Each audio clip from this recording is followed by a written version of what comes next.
आलमगीर आलम उसी दो अथी है, उसी का एक हिस्सा है। दूसरे सरकार में भी उस तरह किस में नहीं हो रहा है, किस में पीसी बंद हुआ है? क्या बीजेपी के सरकार में रोड बनता था, काम में पीसी नहीं दिया जाता था? इंजीनियर मिनिस्टर नहीं कमाते थे? सब जो प्रक्रिया है वो चल रहा है, जो पकड़ा गया पकड़ा गया। धीरज साहू के यहाँ जो 300 करोड़ कैश पकड़ाया, वो क्या ईडी या बीजेपी उनके यहाँ रखवा दिया था? नहीं, वो रुपया कहाँ से आया, कैसे पकड़ी गई? जो पकड़ा था जिस संस्था ने, कौन था? सीबीआई का आलमगीर आलम का नाम। एक सेकंड, सीबीआई का रेड हुआ था। सीबीआई ने नहीं कहा कि पैसा गलत है, अवैध है। ये सारा ईडी, सीबीआई, सीआईडी सारे के सारे तो सरकारी तंत्र तो उन्हीं के हाथों में थी। तो उस समय फिर भाजपा के नेताओं को क्यों नहीं पकड़ रहे थे? मनीष सिसोदिया, आपके मुख्यमंत्री, ये सब कोई साबित नहीं कर पाई ईडी। एक पैसा का रिकवरी नहीं हुआ। एक होता है छिटपुट घटना और एक होता है धड़ल्ले से बेलगाम। अपराधी बिल्कुल बेलगाम है। वैसा बात नहीं है बेलगाम। जोगी का तो पूरा बुलडोजर चल रहा है, क्या वहाँ रुक गया? एक होता रात के अंधेरे में चोरी करना और एक दिन दहाड़े डकैती करना। इस सरकार में दिन दहाड़े डकैती हो रही है। जिस सरकार के फेवर में है वो दिन दहाड़े वहाँ भी कर रहे हैं, यहाँ भी कर रहे हैं। जेएमएम की सरकार से खुश है? हाँ बिल्कुल। क्यों, क्या क्या काम किया है अभी? सभी क्षेत्र में जो इसके बस में सब कर रहा है। इसको केंद्र से फंड मिल नहीं रहा है, कोयला का शेष बहुत बाकी रहता है। जिसके जितना संसाधन है इसके पास, उसके हिसाब से काम कर रहा है। बीच में परेशान किया गया उसको। युवाओं की बेरोजगारी एक अहम मुद्दा है जिस पर हेमंत सरकार ध्यान नहीं दे रही है। इस पर क्या कुछ? नहीं, लगातार शिक्षक बहाली, तो पंचायत सेवक बहाली। जेएसएससी एग्जाम में कितनी सारी त्रुटियां हुई है, क्या कुछ कहेंगे? वो तो हर एक जगह है। सेंट्रल से लेके कौन स्टेट है जहाँ की नहीं हो, वो तो हो रहा है। लगातार वैकेंसीज नहीं निकालना, परीक्षाएं रद्द करना, इतनी तमाम तरह की जो परेशानियां हैं वो युवाओं को होती है। सब परेशानियों से जूझते हुए जेएमएम की सरकार अच्छा काम कर रही है और वैकेंसी निकल रहा है, बहाली भी हो रही है। जी, पर आए दिन हम देखते हैं कि कई सारे जो संगठन है वो लगातार प्रोटेस्ट भी कर रहे हैं। हम सहायक पुलिस की बात कर ले, पारा शिक्षकों की बात कर ले, क्या कुछ कहेंगे? हाँ, शिक्षकों के लिए अभी तुरंत आज के पेपर में आया है, सबका हाउस रेंट में बढ़ाया गया है। सबसे पहले घोषणा किया कि 50% डीए मूल वेतन में जोड़ दिया जाएगा। ये सब सरकार के लिए, कर्मचारी के लिए तो बहुत फेवरेबल सरकार चल रही है। अपराधी सिर्फ बेलगाम हुए हैं। खनिज यूनिट का लूट हुआ है, बाकी सब ठीक है। कौन सरकार में लूट चल रहा है, धड़ल्ले से बाकी सब लूट रहा है। ये काफी संगीन आरोप लगाया जाता है सरकार पर कि उनके राज्य में काफी ज्यादा अपराध, दिन दहाड़े गोलीबारी, ये सारी घटनाएं काफी ज्यादा बढ़ चुकी हैं। नहीं, कोई अपराध को कोई रोक नहीं सकता। अभी आप यहाँ हैं, कौन है आपके पास? कोई है? अभी आप हम दबा दें। और अगर प्रशासन शक्ति दिखाएगा तो किस तरह से दुरुस्त रहेगा तो बिल्कुल अपराध करने के पहले 100 बार सोचेगा। लो एंड वहाँ कश्मीर में क्या हो रहा है? रोज हो रहा है। वहाँ तो सब 370 हट गया, सारा अति है, केंद्र का ये है, केंद्र का शासन है, लेकिन रोज वहाँ पर हो रहा है। एक होता है छिटपुट घटना और एक होता है धड़ल्ले से बेलगाम। अपराधी बिल्कुल बेलगाम है। वैसा बात नहीं है बेलगाम। जोगी का तो पूरा बुलडोजर चल रहा है, क्या वहाँ रुक गया? एक होता रात के अंधेरे में चोरी करना और एक दिन दहाड़े डकैती करना। इस सरकार में दिन दहाड़े डकैती हो रही है। जिस सरकार के फेवर में है वो दिन दहाड़े वहाँ भी कर रहे हैं, यहाँ भी कर रहे हैं। वो सब सरकार एक है, सत्ता एक रहता है, चोला बदलता है। आप सबको पता होगा, इसी दलादली चौक में सुभाष मुंडा को, सीपीआई नेता सुभाष मुंडा को दिन दहाड़े गोली मारी गई थी, दिन में। जी, क्या कुछ कहेंगे इस पर? क्या दिन दहाड़े गोली मारी गई थी? हाँ भाई, दिन दहाड़े कहाँ? हरे क्या सरकार की चूक नहीं है इसमें?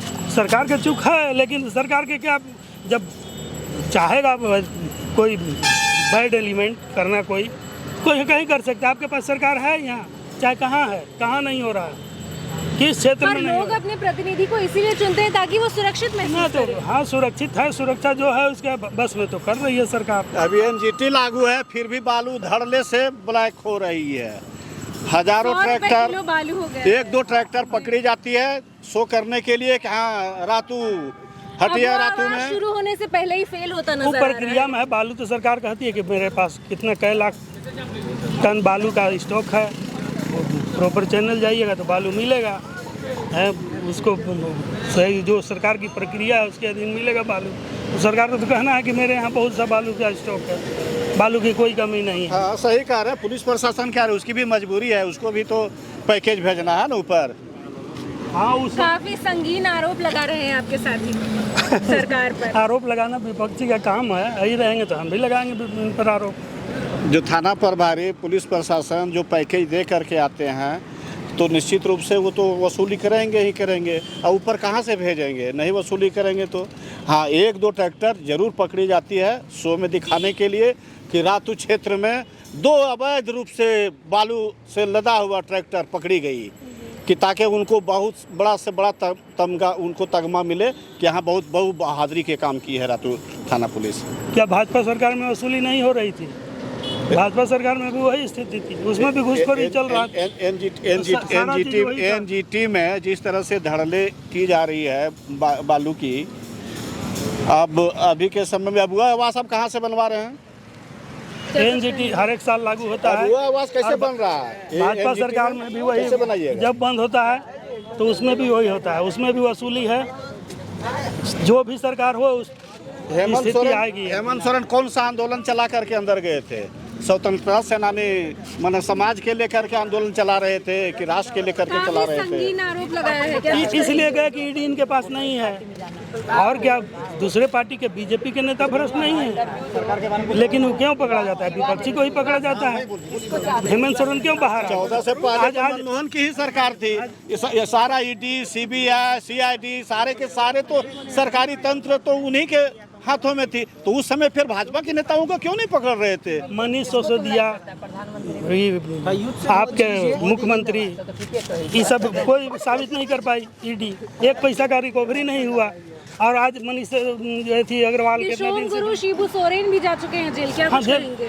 जेल आंदोलन के लिए उस वक्त केंद्र में नहीं थी। हाँ, केंद्र में नहीं थे, जेल गए थे, वो आंदोलनरत थे, आंदोलनकारी होकर जेल गए। हाँ, आंदोलनकारी थे, वो जो वसूली करते थे।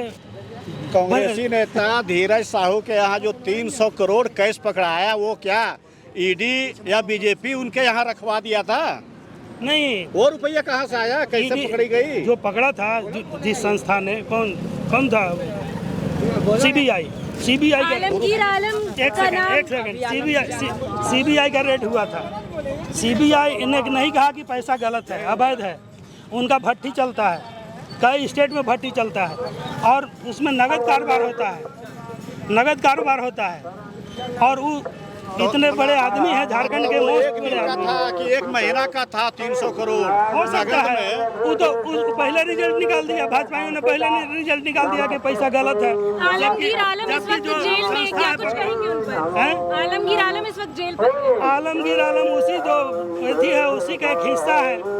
दूसरे सरकार में भी उस तरह किस में नहीं हो रहा है, किस में पीसी बंद हुआ है?